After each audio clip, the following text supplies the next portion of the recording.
Hello കൂട്ടുകാരെ, ഇന്ന് ഞാൻ വന്നിരിക്കുന്നതും നമ്മുടെ ഒരു സ്റ്റെപ്പ് ആദ്യമായിട്ട് വ്യായാമം തുടങ്ങുമ്പോൾ, അതായത് എല്ലാ ദിവസവും ചെയ്തുകൊണ്ടിരിക്കുമ്പോൾ തന്നെ നമ്മൾ ചെയ്യേണ്ടത് കൈക്കുള്ള ബലം കൊടുത്തതിന് ശേഷം ബാക്കിയുള്ള വ്യായാമങ്ങൾ ചെയ്യേണ്ടത്. അപ്പോൾ ഇത്തരത്തിൽ നമ്മൾ നന്നായിട്ട് കൈ ഇങ്ങനെ വീശി റൈറ്റും ലെഫ്റ്റും നെഞ്ചോട് ചേർത്ത് കൊണ്ടുവരണം. അതിന് ശേഷം ഈ ഒരു രീതിയിൽ നന്നായിട്ട് പൊക്കിയെടുക്കണം. അപ്പോൾ നമുക്കറിയാം നമ്മുടെ ഈ നെക്കിൻ്റെ ഭാഗത്ത് ചെവിയുടെ താഴേക്കുള്ള ഞരമ്പുകളൊക്കെ ഇങ്ങനെ വലിയുന്നത് നമുക്ക് ഫീൽ ചെയ്യും.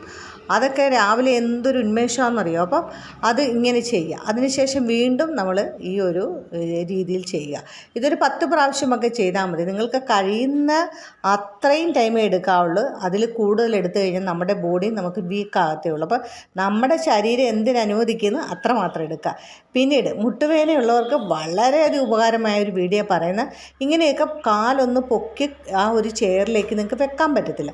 അപ്പോൾ 2 കൈ കൊണ്ടും മുട്ടിനെ താങ്ങി നമ്മുടെ ആ ചെയറിലേക്ക് കാല് വെച്ചിട്ട് ഞാൻ ഈ കാണിക്കുന്ന രീതിയിൽ മുട്ട് നന്നായി 2 കൈപ്പത്തി അമർത്തി പിടിച്ചുകൊണ്ട് ഈ രീതി ചെയ്യുക കേട്ടോ. കൈ വിടരുത്. മുട്ടിൽ കൈപ്പത്തി നല്ല അമർത്തി പിടിച്ചുകൊണ്ട് ചെയ്യണം. കാരണം ഒട്ടും ഇങ്ങനെ നിവർക്കാൻ പറ്റാത്ത ആൾക്കാരുണ്ട്, അവർക്ക് ഭയങ്കര വേദനയായിരിക്കും. അപ്പോൾ അതിനാണ് ഇതിങ്ങനെ അമർത്തി പിടിച്ചുകൊണ്ടിരുന്നത്. ഇത് ചെയ്യുമ്പോൾ നമ്മുടെ വയറിനും കൂടിയാണ് എക്സസൈസ് കിട്ടുന്നത്. കാരണം വയറിന് ആ മുട്ടും ആ ഒരു നമ്മുടെ തുടഭാഗവും വന്ന് അമർന്ന് നിൽക്കുമ്പോൾ ആ വയറിനും കൂടി അവിടെ ഒരു മസാജ് കിട്ടുകയാണ് കേട്ടോ. അപ്പോൾ അതിനുശേഷം മുട്ട് ഇതുപോലൊരു 4-5 പ്രാവശ്യം റൗണ്ട് ചെയ്തതിന് ശേഷം കാല് പൊക്കി താഴെ വയ്ക്കുക. അതുപോലെ തന്നെ മറ്റേ കാലം നമ്മൾ ഇതുപോലെ തന്നെ ഇപ്പോൾ റൈറ്റ് ചെയ്തിന് ലെഫ്റ്റിലേക്ക് വരികയാണ്. ലെഫ്റ്റും ഇതേ രീതിയിൽ പൊക്കി നമ്മൾ വെച്ച് കൊടുക്കുക. അതിനുശേഷം കൈ അമർത്തി പിടിച്ചുകൊണ്ട്, മുട്ട് വേദന ഉള്ളവർ കൈ എനിക്ക് മുട്ടണേക്കാൻ വയ്യ എന്ന് പറയും, ഇങ്ങനെ ചെയ്യാൻ പറ്റില്ല എന്ന് പറയും. പക്ഷേ കൈ നല്ലപോലെ അമർത്തി പിടിച്ചുകൊണ്ട് ഇങ്ങനെ ചെയ്യുകയാണെങ്കിൽ നമുക്ക് മുട്ടിന് നല്ല ബലം കിട്ടും. നമ്മുടെ തൊടയ്ക്കും ആ വയറിന് നല്ലതാണ്. വയറിൻ്റെ ഭാഗത്തേക്ക് ഈ തുടയുടെ കാല് വന്ന് അമരുമ്പോൾ ആ വയറിനും കൂടി എക്സസൈസ് ആകും കേട്ടോ. അപ്പോൾ വളരെ ഉപകാരമാണ് മുട്ട്. അത് ഇങ്ങനെ നിങ്ങൾ 2-3 ദിവസം ചെയ്ത് കഴിഞ്ഞാൽ നിങ്ങൾക്ക് സ്വയം മുട്ട് കൈകൊണ്ട് പൊക്കി, നിങ്ങളുടെ കാലിനെ പൊക്കി ചേറെ വയ്ക്കാതെ തന്നെ നിങ്ങൾക്ക് നേരെ കാലെടുത്ത് വെച്ചിട്ട് ഇങ്ങനെ എക്സസൈസ് ചെയ്യാൻ പറ്റും. അതിനുശേഷം ഇങ്ങനെ 3-4 പ്രാവശ്യം തടകിട്ട് താഴെ വയ്ക്കാം. ഭയങ്കര സുഖം കിട്ടും. ആ മുട്ടുവേദന പമ്പ കിടക്കുന്നതാണ് കേട്ടോ.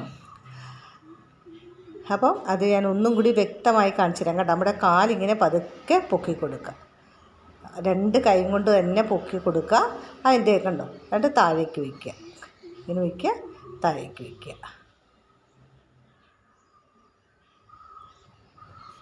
കണ്ടോ. ഇപ്പം നമുക്ക് കൈ ഇല്ലാതെ, അതായത് ബലം കൊടുക്കാതെ പെട്ടെന്ന് എടുത്ത് വെക്കാവുന്നവർക്കും ചെയ്യാവുന്ന എക്സസൈസാണ്. മുട്ടുവേദന ഉള്ളവർക്കും മാത്രമല്ല കേട്ടോ. അപ്പം മുട്ടുവേദന ഉള്ളവരെ മാത്രം ഉദ്ദേശിച്ചാണ് ഇപ്പം ഞാൻ കൈ കൊണ്ട് നമ്മുടെ മുട്ടിനെ കാലിനെ ഇങ്ങനെ പൊക്കി വെച്ച് കൊടുക്കാമെന്ന് പറയുന്നത്. എന്നിട്ടിങ്ങനെ സ്ട്രെയിറ്റ് ആയിരിക്കണം കാല്. കണ്ടോ, ഇങ്ങനെ നല്ല സ്ട്രെയിറ്റ്. നിങ്ങൾക്ക് ഇനിയിപ്പോൾ ഒരു സപ്പോർട്ട് വേണമെന്നുണ്ടെങ്കിൽ തൊട്ടടുത്ത് ഒരു ചെയർ വെച്ച് കൊടുക്കുക. അപ്പോൾ നമ്മളിങ്ങനെ ലെഫ്റ്റിലെ കാല് ചെയ്യുമ്പോൾ നമുക്ക് റൈറ്റിൽ ആ ഒരു ചെയറിൽ കൈ പിടിച്ചുകൊണ്ട് ചെയ്യാം. ചിലപ്പോൾ അത് പാടാണെങ്കിൽ. ഇത് നമുക്ക് സാധാരണക്കാർക്ക് ചെയ്യുന്നതാണ്. സാധാരണ ഒട്ടും വേദനയില്ലാത്തവർക്ക് എങ്കിലും നമ്മുടെ മസിലൊക്കെ ഒന്ന് ഫിറ്റ് ആകാൻ വേണ്ടി ഇത് ചെയ്യാം. അപ്പോൾ നമ്മൾ പിടിക്കാതെ നമുക്ക് ചെയ്യാൻ സാധിക്കും. ഇത് നമ്മുടെ വയറിൻ്റെ ആ വയറിൽ വന്ന് അമർന്ന് അതും ഒരു ഭയങ്കര ഉപകാരമായിരിക്കും. അന്നത്തെ ഒരു ദിവസം നല്ല എനർജി ആയിട്ടിരിക്കാൻ സാധിക്കുന്നതാണ്. അപ്പോൾ എല്ലാവരും ഇത് ചെയ്ത് നോക്കുക. ഇനി നാളെ ഞാൻ മറ്റൊരു വീഡിയോ, ഇതൊക്കെ സിമ്പിളാണ് കേട്ടോ. വളരെ വേഗം ഷെയർ ചെയ്യുക. ഇഷ്ടപ്പെട്ടാൽ ലൈക്ക്